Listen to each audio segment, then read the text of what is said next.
Please be seated.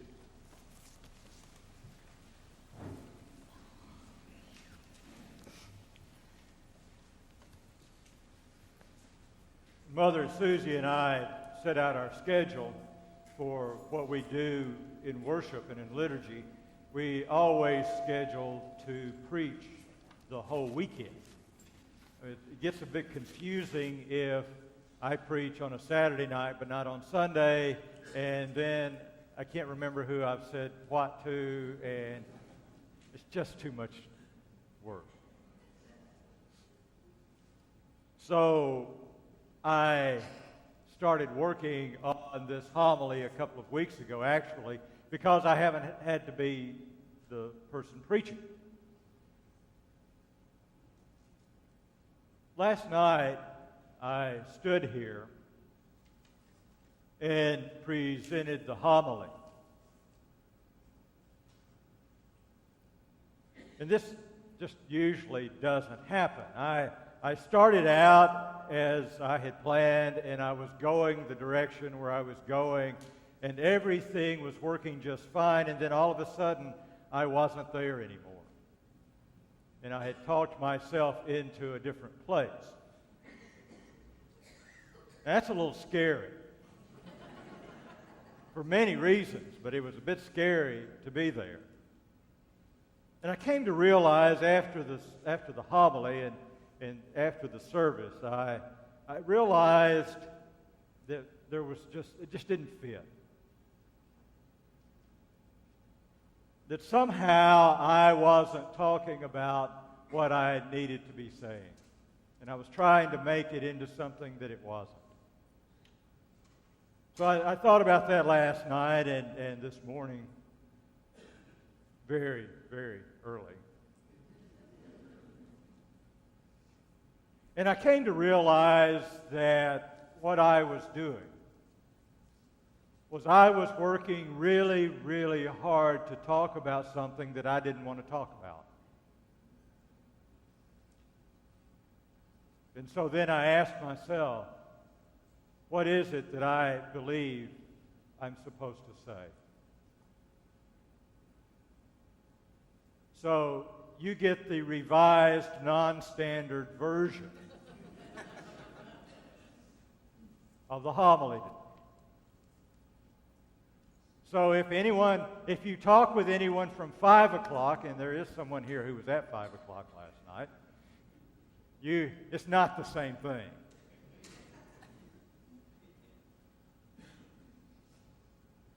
I came to realize that what I was trying not to talk about is what is in this room. It's in the room next door when we gather there. It's in the community when we walk outside and go different places.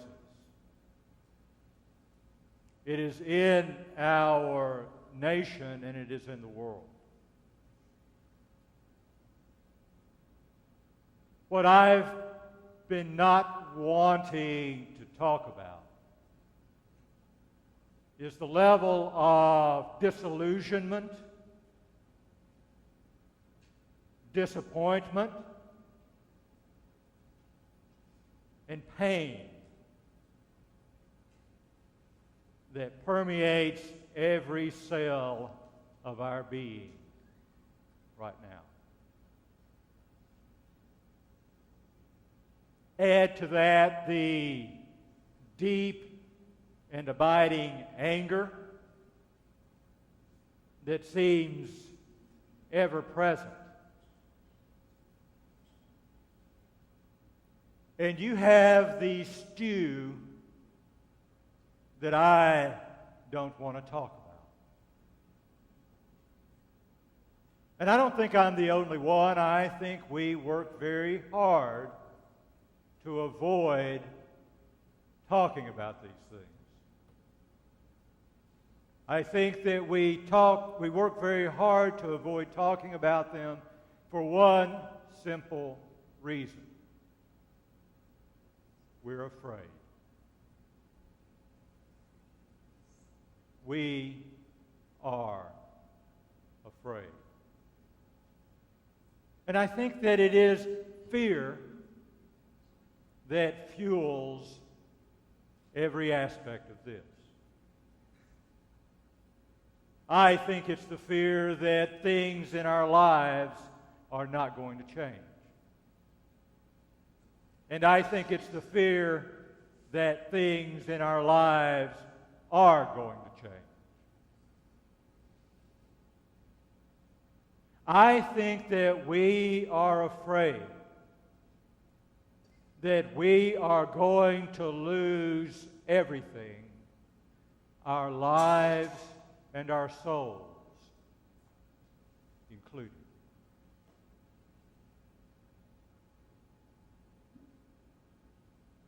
Now, if you're not afraid, I don't know how you cannot be. There's good reason to have some fear. But when I look around, there's everyone around me, not everyone, but a lot of people around me and a lot of systems around me that are telling me I'm not afraid enough. Because if I can get really afraid, then I will do what they want me to do. And I will be who they want me to be.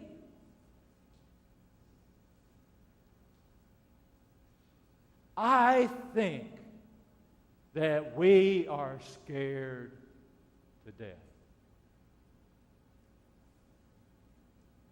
I think that you and I look for ways to try to deal with that. One is we try to avoid it. We try to stay away from talking about it, or we deny it. We say, oh, it's not that bad, or it's that other person's fault, or whatever. But the reality is it's here. It's in the room. It's in our lives. It's in every cell of our being.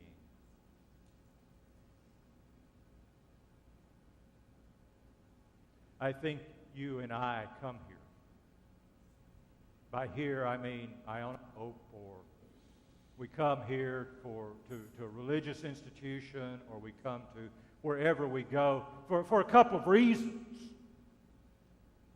And I think that fear is part of what we bring here and what brings us here. I think in part we come here because of what Debbie said in her video last week. Debbie Prather said in her video. We come here for a place where everyone knows our name.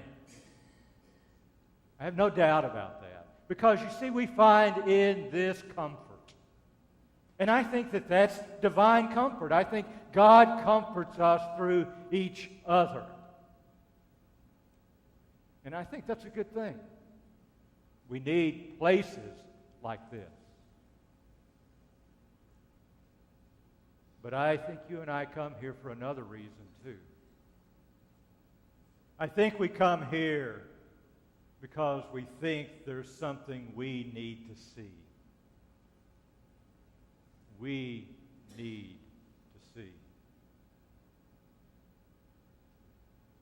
Zacchaeus, we were told, was probably a short fellow. We can't tell from the gospel whether he was a little guy or Jesus was a little guy, but he climbed a sycamore tree to see what was going. Now, we don't know a lot about him, but what we know is significant. We don't know if he knew Jesus had come to town or if he just saw a crowd and he wanted to see what was going on. But the bottom line is he climbed that sycamore tree because he thought there was something there to see. Kind of like you and me coming here. And I dare say that as he climbed that tree, he didn't have any expectations other than to see what was going on. And what happened? What happened? Jesus walks by. Now, he didn't have on a name tag, Jesus or Zacchaeus.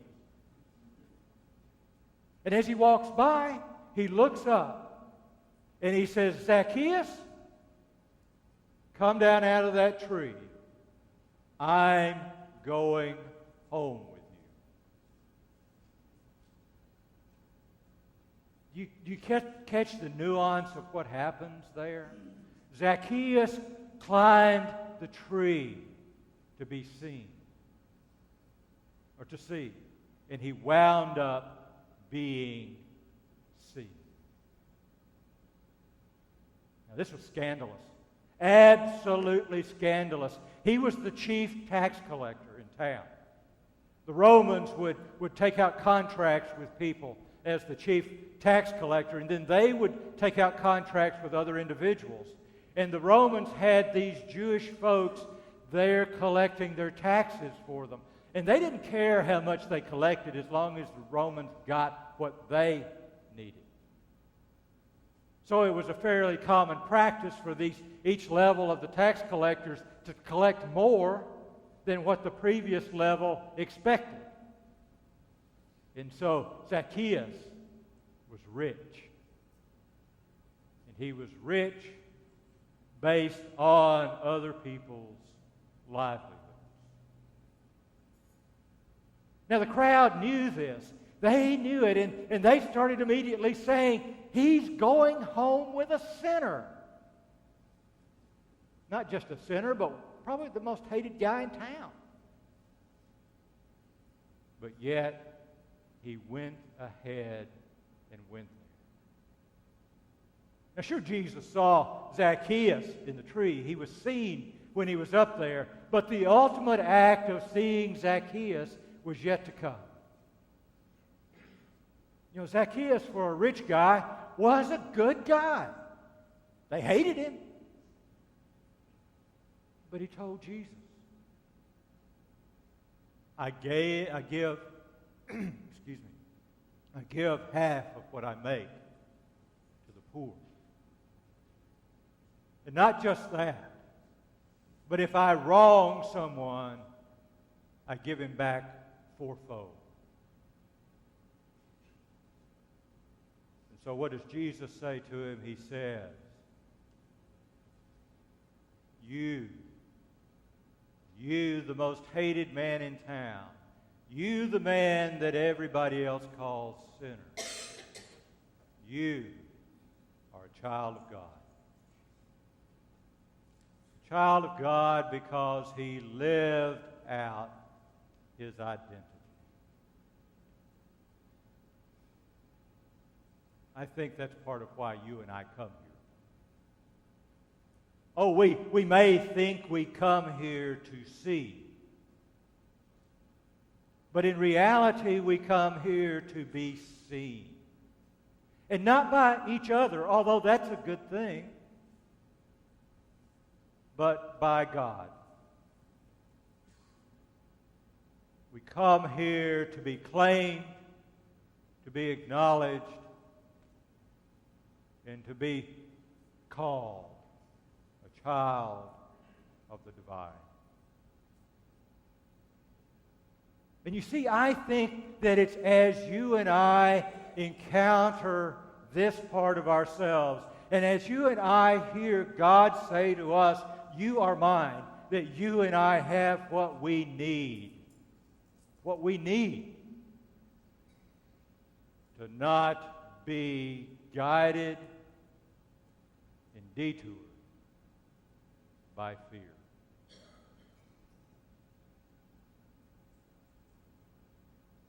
You see, I think we've talked about in the last couple of Sundays, we've had these videos, and we've talked about living generous. And I think that's what he did. I think that's what Zacchaeus did. But he did it not just because he gave away money. He did it because he lived out who God created him to be. And when you and I live out that identity with integrity, we don't have to let fear guide us and direct us.